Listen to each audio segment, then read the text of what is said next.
আজকের আমাদের আলোচ্য বিষয় হলো ব্লাড সুগার টেস্ট কত ধরনের হয়, তার নর্মাল রেঞ্জ কত এবং সেটি কখন টেস্ট করা উচিত। তো চলুন দেরি না করে শুরু করা যাক।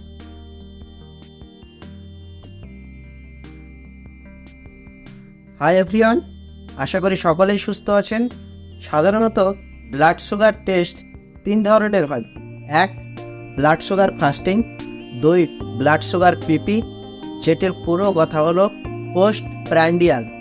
এবং 3, ব্লাড সুগার র্যান্ডম। এই 3 নম্বর যেটা ব্লাড সুগার র্যান্ডম, সেটি আপনি যে কোনো সময় টেস্ট করতে পারেন এবং সেটি বাড়িতে বসেও টেস্ট করা যেতে পারে একটা ছোট্ট যন্ত্রের মাধ্যমে, যেটিকে বলা হয় ব্লাড গ্লুকোমিটার।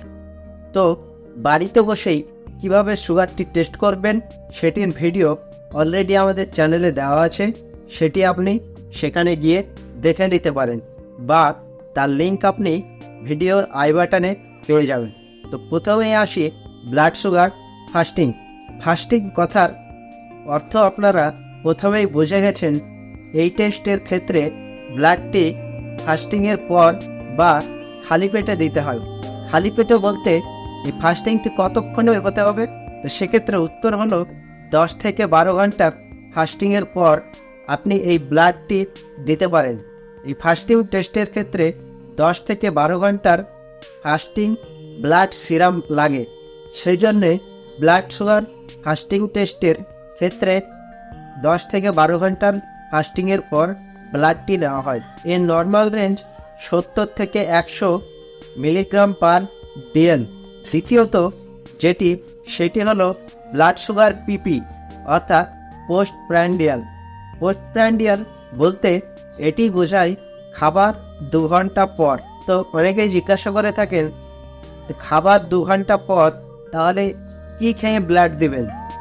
তো সেক্ষেত্রে আপনি আপনার দৈনন্দিন জীবনে যা খেয়ে থাকেন, যদি আপনি ডাল ভাত সবজি খেয়ে থাকেন আপনি সেটাও খেতে পারেন। যদি আপনি লাঞ্চে রুটি খান তাহলে আপনি সেটা খেয়েও ব্লাড দিতে পারেন, কিন্তু সেখানে লক্ষ্য রাখতে হবে ব্লাডটি যেন 2 ঘন্টা পরেই দেওয়া হয়। এই ব্লাড সুগার পিপির নর্মাল রেঞ্জ মোটামুটিভাবে ধরা যেতে পারে 90 থেকে 140 মিলিগ্রাম পার ডিএল। আর ব্লাড সুগার র্যান্ডম এই টেস্টটি সাধারণত ব্লাড সুগার ডায়াগনোসিসের ক্ষেত্রে করা হয়ে থাকে না।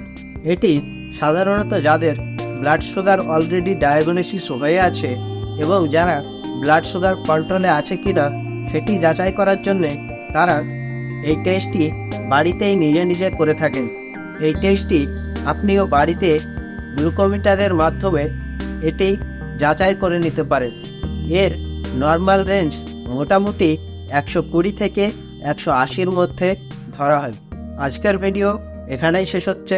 আবার দেখা হবে পরবর্তী কোনো ভিডিওতে। যদি ভিডিওটি ভালো লাগে অবশ্যই একটা লাইক করবেন।